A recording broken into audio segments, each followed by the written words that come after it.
Desde que los primeros seres humanos rechazaron a Jehová como gobernante, el mundo ha estado lleno de maldad y sufrimiento. Pero Jesús nos dio esperanza. Él enseñó que cuando fuera rey del reino de Dios, le devolvería la paz y la justicia a la tierra. Pero ¿cuándo empezaría a gobernar ese reino? La Biblia dice que ya está gobernando. ¿Cómo lo sabemos? Veamos lo que pasó hace unos 2600 años. Jehová hizo que un rey de la antigua Babilonia, llamado Nabucodonosor, tuviera un sueño en el que vio un árbol altísimo que llegaba hasta el cielo. El árbol fue cortado, pero se dejó parte del tronco y sus raíces. Después de un periodo de 7 tiempos, el árbol volvió a crecer. La Biblia dice que este sueño fue una profecía que tendría 2 cumplimientos. El primero se cumplió en el propio Nabucodonosor. Él era un rey muy poderoso. Era como el árbol que llegaba hasta el cielo, pero fue cortado por 7 tiempos. ¿Qué fue lo que pasó?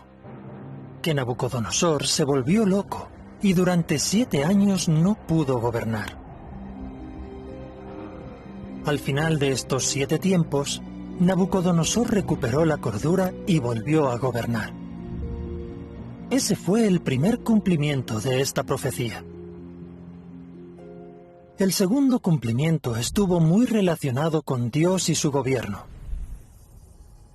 La Biblia dice que los reyes del antiguo Israel se sentaban en el trono de Jehová. Es decir, representaban a Dios y su gobierno.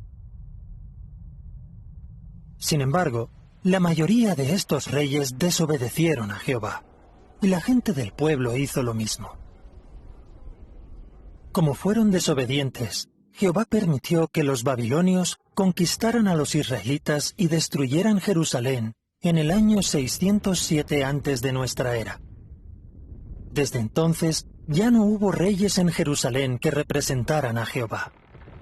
Así que los 7 tiempos, es decir, el periodo de tiempo en el que el gobierno de Dios quedaría interrumpido, comenzaron en el año 607 antes de nuestra era. Ese periodo terminaría cuando Jehová volviera a colocar un rey que lo representara, pero esta vez ese rey estaría en el cielo. ¿Y cuándo pasó eso? En el segundo cumplimiento de esta profecía, los 7 tiempos no pueden ser solamente 7 años. ¿Cómo lo sabemos?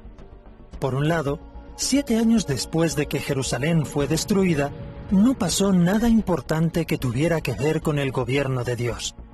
Además, siglos después, Jesús dijo que para ese entonces los 7 tiempos no habían terminado. En una profecía sobre los últimos días, Jesús dijo que Jerusalén, o el gobierno de Dios, sería pisoteada por las naciones hasta que se cumplieran los tiempos señalados de las naciones. Los tiempos señalados de las naciones son lo mismo que los 7 tiempos. ¿Cuándo acabarían esos tiempos? En el libro de Apocalipsis se explica que 3 tiempos y medio equivalen a 1260 días. 7 tiempos es el doble, es decir, 2520 días. En algunas profecías de la Biblia, un día equivale a un año. Eso es lo que ocurre con la profecía de los 7 tiempos.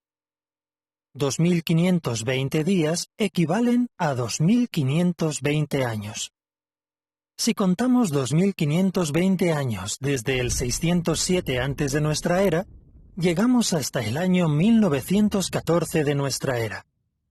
En ese año acabaron los 7 tiempos y Jesús comenzó a reinar desde el cielo como Rey del reino de Dios. En ese momento comenzó un periodo de tiempo al que la Biblia llama los últimos días.